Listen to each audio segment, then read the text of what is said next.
So today's workshop is Transition Tips for Families.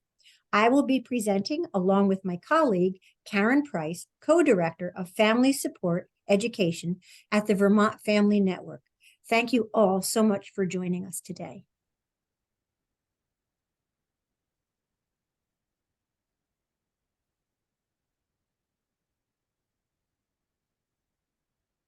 Okay, so can everyone see my slides?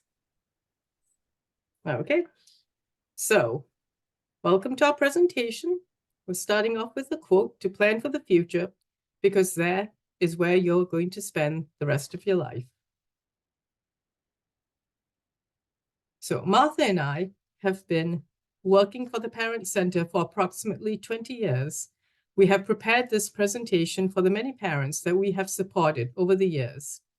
We will be covering transition planning in the IEP, your rights as a parent, and the transfer of rights. We will also briefly touch on guardianship, supported decision-making, and assistive technology.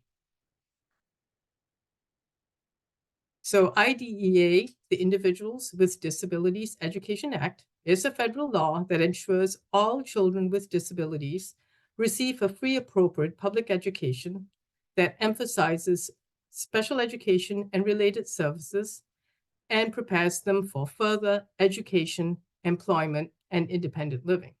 So it is important to note that that is the end goal with IDEA, the transition to adulthood. Part B of IDEA is the part of the law that pertains to children in school, and it covers the transition to post-secondary life. These are the 6 principles of IDEA. So note number 4, which is parent and student participation in decision-making, as well as number 6, the procedural safeguards or parents' rights. Within these rights is the information on what to do if you disagree with the school. Parents always have the right to disagree with the school, but there is a process to follow, depending on the nature of the disagreement. So with those basics in mind, we'll move to transition. So IDEA recognizes the importance of preparing youth for success after high school. Transition planning for students on an IEP, the Individualized Education Program, must begin by the age of 16. So in the year that your high schooler turns 16, that is when there should be a transition plan in their IEP. So what is transition planning? According to NTAC, or the National Technical Assistance Center on Transition, which is a federal TA center, transition planning is used to describe the very intentional, organized, and coordinated process of guiding young people with disabilities with education, experiences, supports, and services to help them have successful and meaningful lives beyond high school. So what does that mean, and how does it look? So we encourage parents to be thinking of what lies ahead before your child turns 16. Middle school is not too early. Expose your child to different life opportunities. Encourage them to participate in extracurriculars that align with their interests and strengths. Encourage them to investigate what their dreams could look like in reality. Use your knowledge and expertise of your child to help drive the assessment process, which is part of the formal transition planning at school. Above all, your child has to buy into this transition plan. This is a time for transition for the parent as well. While you may have hopes and dreams for your child, if your child is able, they will eventually assume responsibility for their own lives. Sometimes your child with a disability will need your help to build that bridge to independence. Sometimes complete independence will not be possible, and parents will want to be as familiar with the supports that their adult child will need to live as independent a life as they can.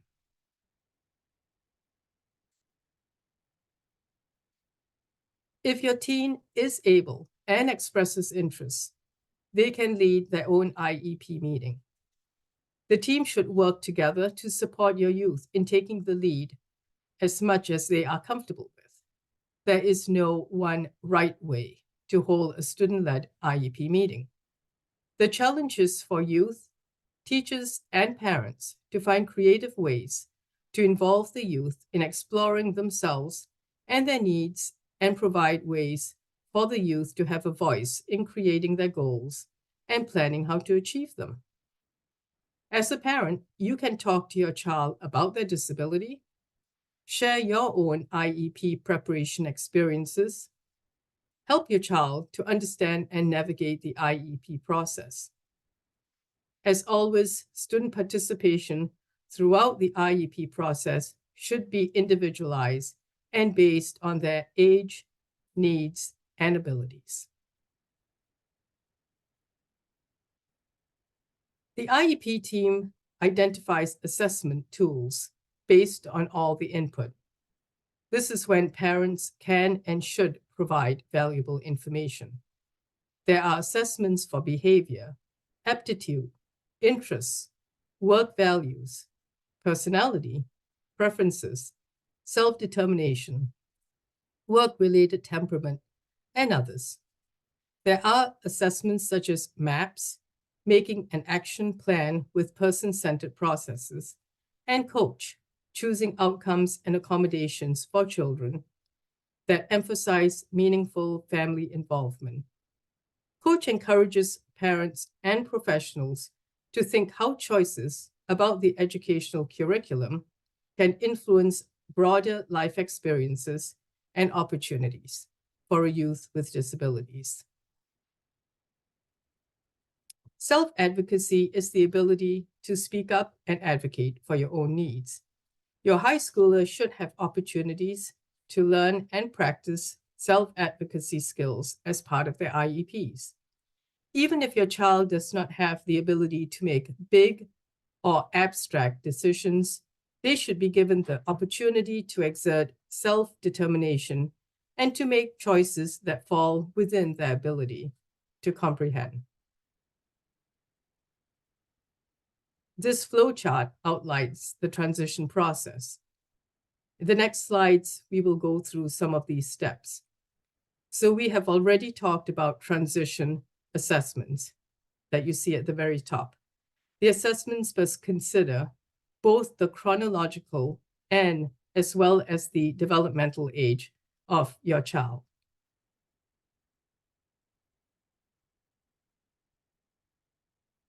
Post-secondary goals must be outcomes. They are not activities or processes. So as an example, after graduation, Henry will attend the Institute of Animal Technology to become a vet tech. Or, following high school, Troy will attend a 4-year college for business management. Or, after high school, Jack will participate in on-the-job training at the Burlington International Airport. Another example could be after completing school district services. Cooper will participate in on-the-job training in a job in his community with the support from Division of Vocational Rehabilitation, or in Vermont, Higher Ability, that uses his strengths and matches his interests of a hands-on job that requires attention to detail and repetitive work.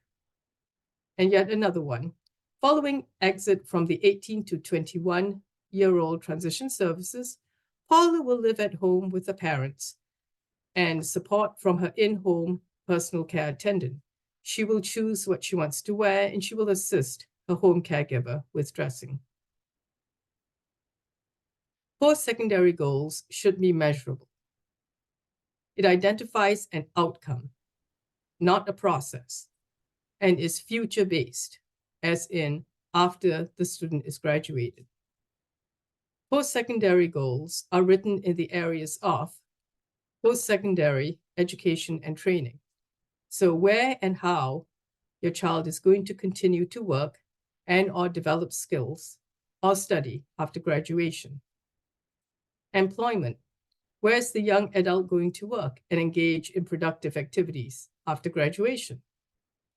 Independent living goals are, if appropriate, and it would be, where is the young adult going to live, and how are they going to access adult services and participate in the community after graduation? The annual IEP goals and related services will need to support your child in making progress toward their post-secondary goals. There should be a crosswalk between the post-secondary goals and the annual IEP goals. Annual goals for transition-age youth are determined by their disability-related needs and their measurable post-secondary goals. The team needs to discuss what skills the student needs to build this year in order to attain their post-secondary goals in the future. The course of study, that is a multi-year description of the list of coursework and activities needed to assist your child in achieving their post-secondary goals from the current year to the anticipated exit year. This could include general education activities needed to assist your teen in reaching their transition goals and classes necessary for a high school diploma, with elaboration on the specifics of the course of study as it relates to your youth's post-secondary goals, annual transition goals, and related transition services. Transition services. These are defined as the educational activities and supports designed to assist the youth with disabilities to reach measurable post-secondary goals. So what could these services look like? They can be academic instruction or instruction in activities of daily living, like food preparation, hygiene, or checkbook balancing, therapy, experiences in work and community. The functional vocational rehab evaluation is an ongoing process that identifies a student's career interests, work-related aptitudes and skills, and need for training. So, Martha?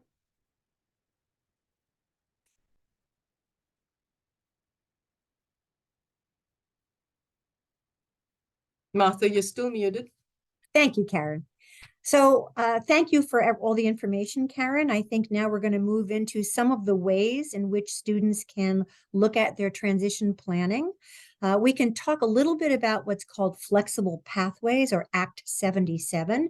This is an act that the legislature passed in 2013, and it tried to really offer a variety of educational experiences for students depending on where they were at. We have things like dual enrollment, where a student could be attending college, a post-secondary program, and high school. They could be attending career technical centers, or they could be doing what's called early college.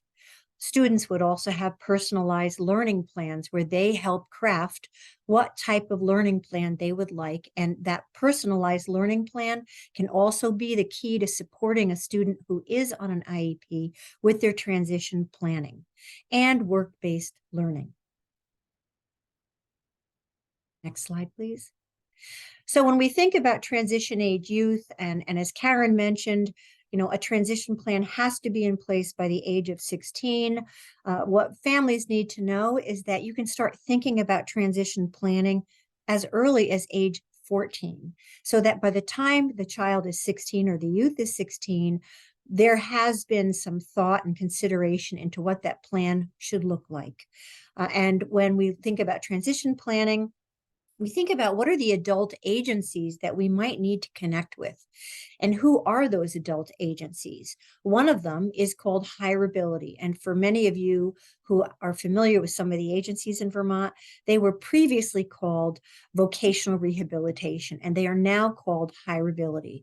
And what they do is Hireability now works with youth who are in school, ages 14 and up, because the laws changed for voc rehab, and I think in about 2004, where they really had to start looking at not just with adults with disabilities, but they started looking at What do youth need? Ages 14 and up. Hireability has something called pre-employment transition services, or they call them with the acronym pre-ETS. That looks different in every high school, and it tries to mirror or complement what a high school currently has for pre-employment transition services. So depending on what school your child is in, they may look different in each one. And hireability works with students who are on IEPs. They also work with students who are on 504 plans. And what I'd like to interject is many times over the years, we've heard from families who say to us, I haven't heard about hireability. Are they working with my child? Hireability will work with the students that the school identifies who may need their services. That doesn't mean a parent can't make a recommendation or a request to involve hireability. So they're a really important partner for lots of our young people with disabilities, and they're a very important adult agency. The other folks who you want to be talking to are the designated agencies, and those are the agencies that provide developmental services to eligible children and adults. And we want to be looking at what are the independent living centers. The independent living centers, and they provide resources for individuals with disabilities and live independently.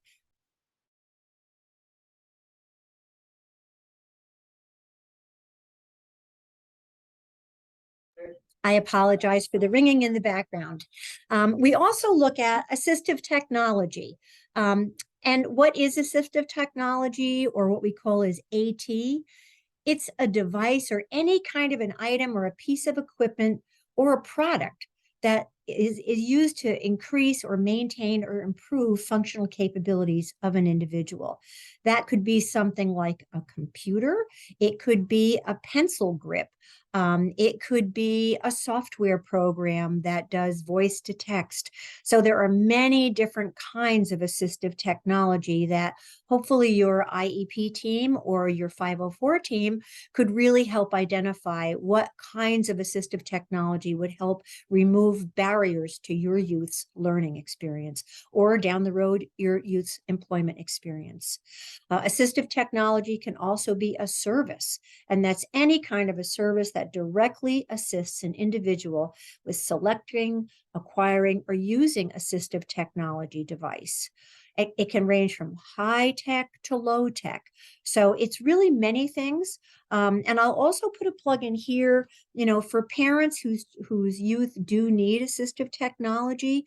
When students come home from school and they're using, let's say, a software program, the person that's going to need to help them when they run into a snag is the parent, whoever the parent is that may live with them. And you can, as a parent, request any training on how to use that assistive technology so that your youth can really get the full benefit and not hit snags. I'll also say that if a student needs assistive technology and all the students are using assistive technology for doing homework, or your student needs that assistive technology might be something that they also use at home so they can fully participate with their IEP goals and doing what the other students may be doing. So the big question, what happens when my child turns 18? The first thing to know is that in IDEA, there's something called the age of majority. And that means that when a youth turns age 17, the school district must notify the parent and the youth that at the age of 18, special education rights will transfer to the youth unless she or he are under guardianship. The IEP must include a statement that the youth has been informed of their rights, of their special education rights. And the most important thing I'd like to share with folks is, for all of us parents who've been working with our youth and our IEP, it's been a process that took many years for us to learn about all the rights that we may have and the different components of the IEP. It's important to remember that when a youth turns 17, they don't automatically have that knowledge. And if they are the keeper of the IEP and they're in charge of it, they need to have some kind of training or education on what their rights are so that they can fully participate in their IEP. And that might be something that could be written into as a goal under the activities for self-advocacy as well. So as I mentioned, it's called the age of majority. They must send a notice of IEP meetings to the student. The parent has to be given a copy of the notice unless the student's incarcerated. Parents may attend the IEP meeting at the discretion of the district or the student. I'll also put a plug in here. If your student is getting ready to turn 18, it might be a good idea if they have some experience in an IEP meeting, really talking about the things that are important to them in the IEP. It can be a little intimidating. And if they've had no prior instruction or prior experience, having that built into the IEP, that they are, as Karen mentioned earlier, leading their IEP meeting, making sure they're participating so they can build confidence and feel free in expressing their wants, needs, and agreements and disagreements. So the other things to consider at transition: eligibility for adult services. That should happen early in the game. Application for supplemental security income, or SSI. And you'll note later in our presentation that Vermont Family Network has, not only do we have fact sheets around these topics, we also have quite a variety of webinars that are archived on our Vermont Family Network YouTube channel. So that might be something folks want to take a look at when you've got time. Other things to think about is current documentation. That's within 3 years of a disability for post-secondary education. If your student, let's say, is on a 504 plan and they're going off to college and they have not been evaluated since 8th grade, they will not be able to use that documentation to receive services in a post-secondary setting. So making sure that it's within 3 years, it's also important.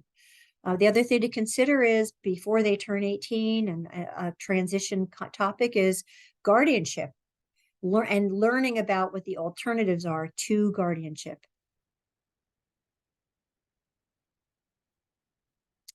So what is guardianship? It's a legal status by which a court appoints a substitute decision maker because an individual is found not to be able to make healthy and safe decisions and is at risk and needs someone to make the decisions for them. The guardian is appointed power to make some or all of the decisions. This is done in court. The decision can be made at the age of majority, age 18, or any time after that. That's one thing to be exploring.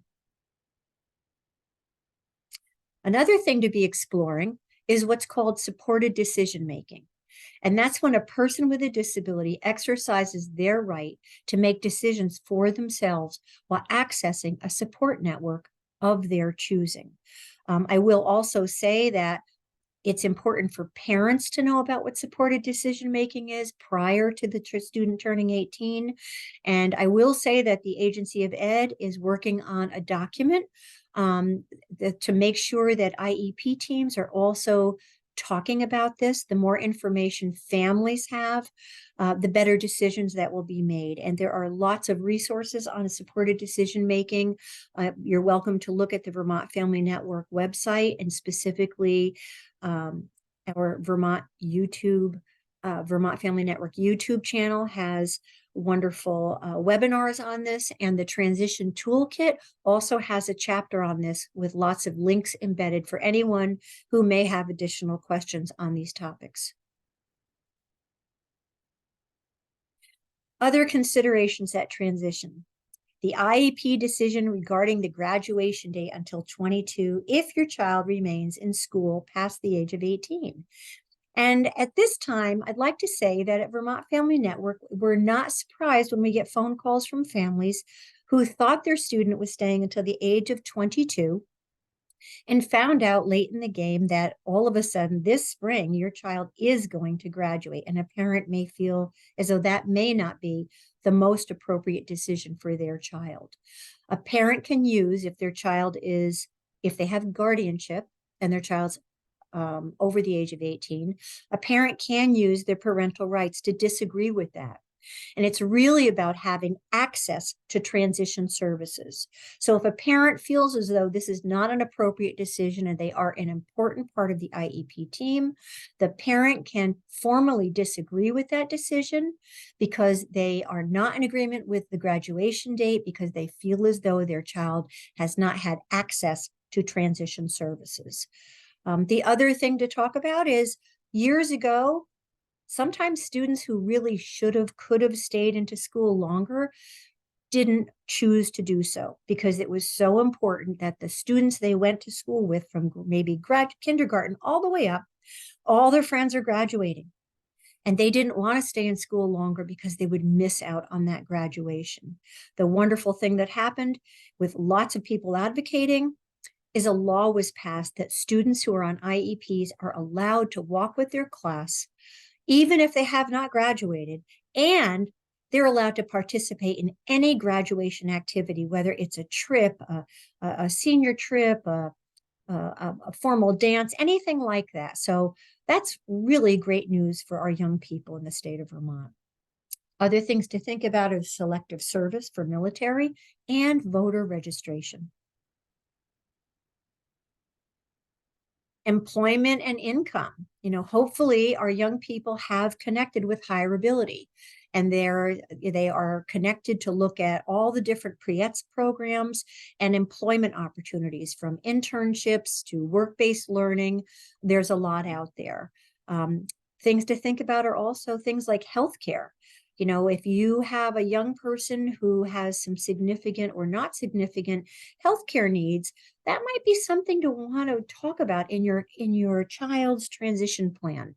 What kinds of activities do they need around advocating for their health care, or what kinds of resources do they need to be able to make that transition? Transportation is also very important. Vermont is a rural state. And if you live in an area that has lots of public transportation, that isn't a huge barrier for you. But for many of our young people, taking a course in driver's education doesn't always work well for our students, because some of our students may need specialized driving instruction. And that would be something to talk to your IEP team about. There are specialized driving instruction places. University of Vermont is one of them. And that's something you can certainly ask your IEP team about. If all the students are able to take driver's education and your student can't participate because they might need specialized instruction, it's a conversation to have with your team. And again, we're a rural state, so this is really important to make sure that we've explored all the opportunities for our young people around transportation. Friends. What happens when our kids are done with school? What are the social outlets? What are the current ones that you might have while you're in school? And which ones extend beyond school? For many of our young people, it's great to connect with Special Olympics and adaptive sports. Those are great ways to find friends while you're also looking at the recreation and social connections. Sexuality, this is another topic that we have calls from parents about. These are things that can also be addressed in the transition plan. We can certainly talk to educate more significant education around sexuality and keeping safe.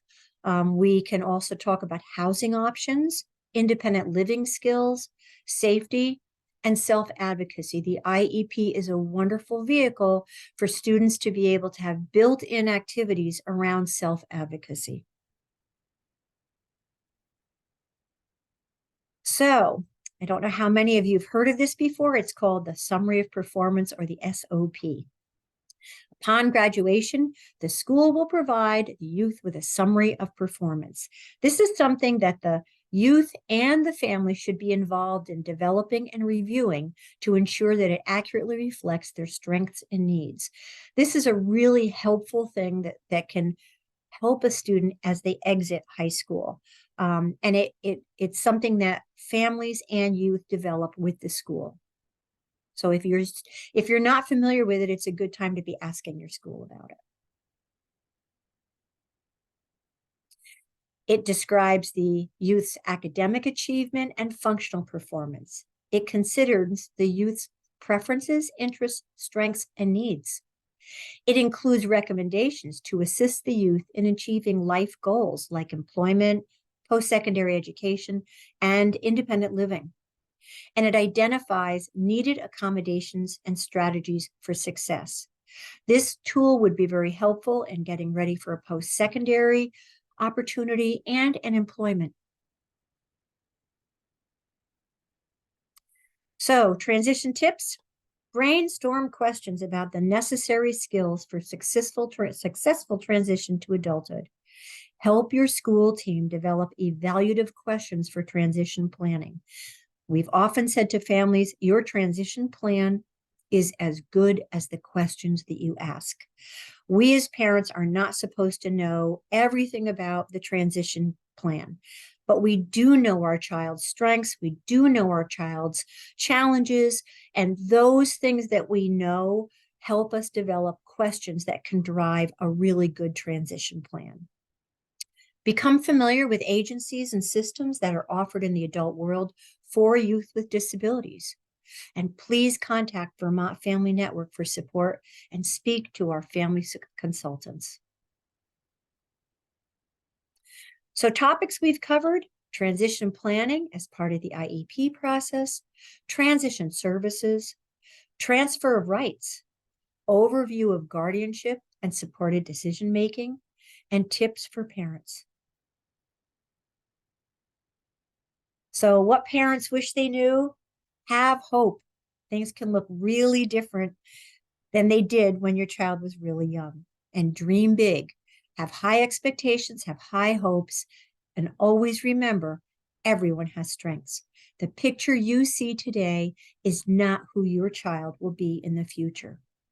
Always set high expectations and use your voice as you are the expert on your youth with disabilities. Always have hope. So for folks that aren't familiar with this resource, this is called the Family Guide to Transition Services in Vermont. This is a publication that is available on our website under the Transition Toolkit.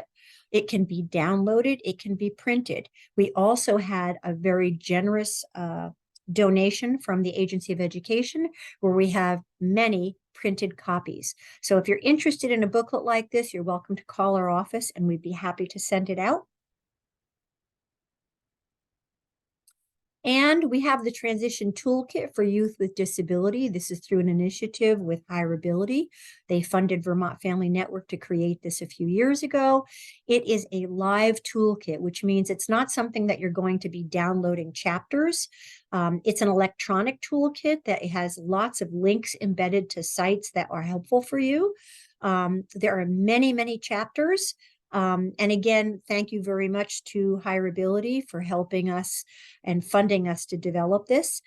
If you're looking for where to find this on our website, if you go to the Vermont Family Network webpage, on the very bottom of our homepage, there is a link to this particular site.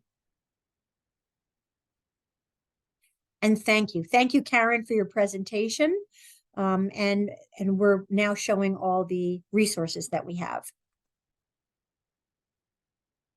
Well, I took the resources off the screen. Everyone will get a copy of the slides with our hefty list of resources at the end.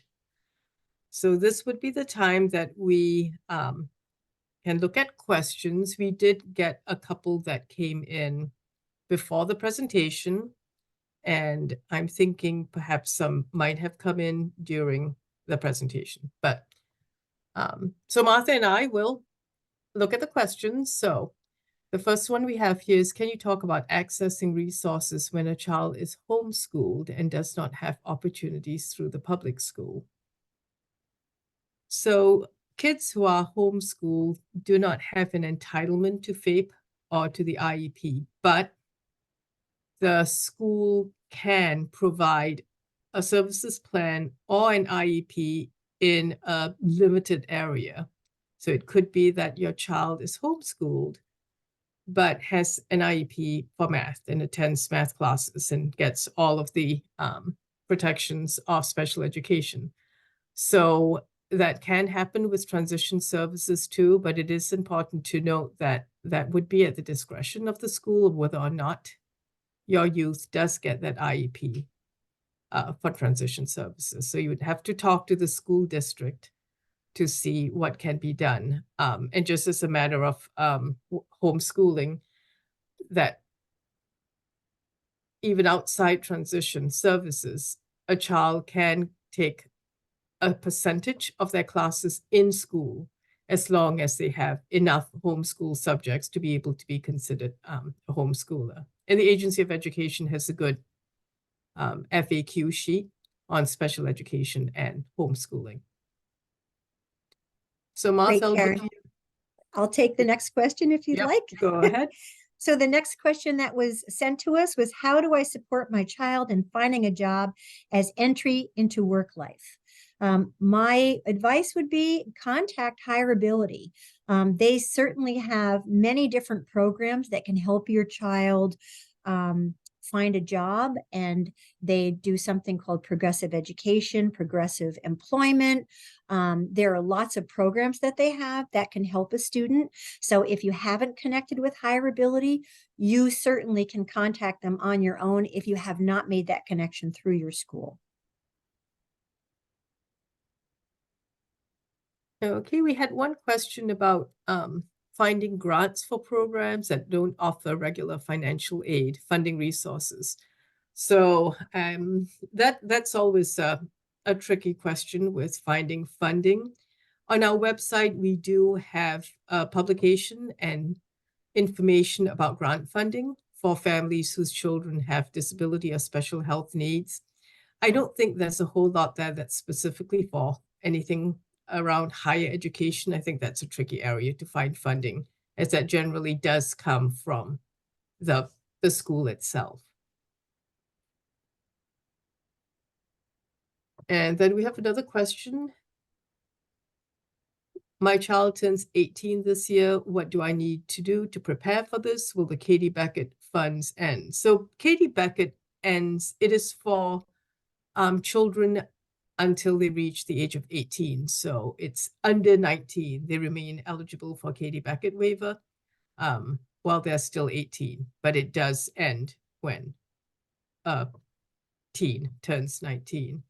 So I think the question of what do I need to do to prepare for this, if you're looking at the area of Medicaid, then you would want to apply for SSI for your soon-to-be 18-year-old, because when they hit 18, then that determination is based on their income, and therefore would probably make them eligible for Social Security.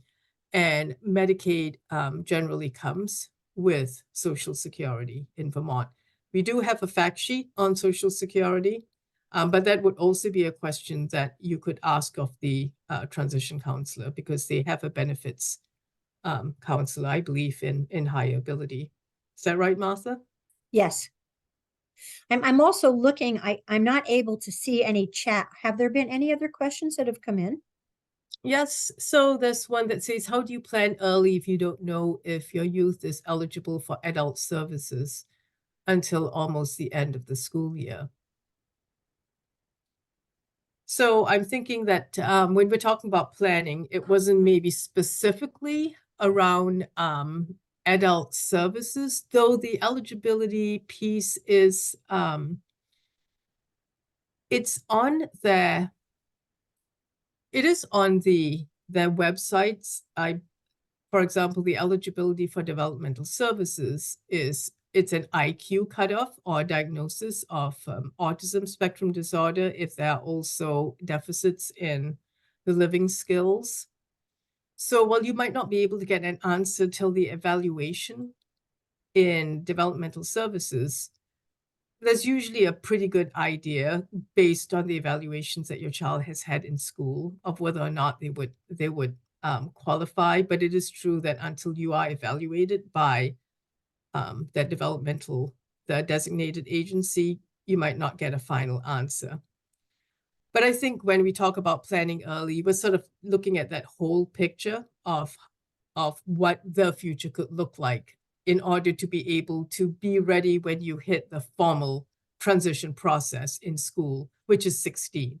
So it's really sort of a, you don't have to wait till 16 and then think about what might be happening after school. Think about it before and then when your child hits 16, because in some states, the transition age is actually 14.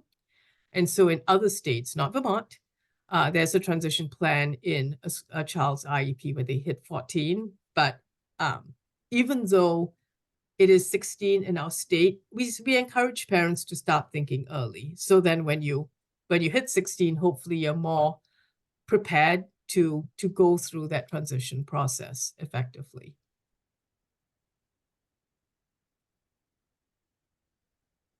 Let me see. I'm seeing another question. So I think your second question, Janice, that might be a question that you would want to, talk to our helpline about. I think we got another question as well before the workshop that was sort of specific about that child and what was going on. And those are, ones that would require, a conversation with our helpline, because that's what our helpline folks do. They talk to families, find out what is going on with that specific situation, and then help you navigate to get from here to there. So I think that's probably a question that we cannot cover during this workshop. And if you can contact our helpline either through our phone or our info email, and all of that is on our website. So there are no more questions here. We welcome anyone to, unmute themselves and ask a question directly. That would be fine.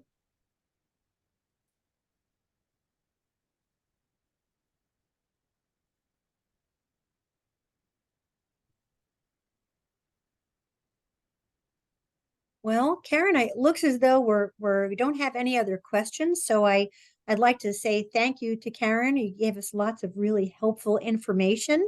Well, thank you, Martha, to your half of the presentation. You're welcome. So please look at the link in the evaluation in chat. Please take a few minutes to complete it so we can make improvements and fulfill our grant requirements. We have many more interesting workshops coming up, and you can find the details about those on our homepage of our website, which is vermontfamilynetwork.org, along with links to the previously recorded ones.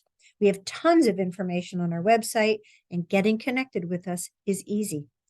You can follow us on Facebook or join our closed Facebook page if you're a parent. We have 2 closed Facebook pages for Facebook groups. One's for all parents of children with disabilities and special health needs, and one is for adult children. You can also sign up for our monthly e-newsletter, and check out our YouTube channel. We are here to help. Please contact us by phone or by email. And thanks again to everyone for coming today. We hope the information was helpful. And if you have additional questions, please don't hesitate to call and contact our helpline. Thank you.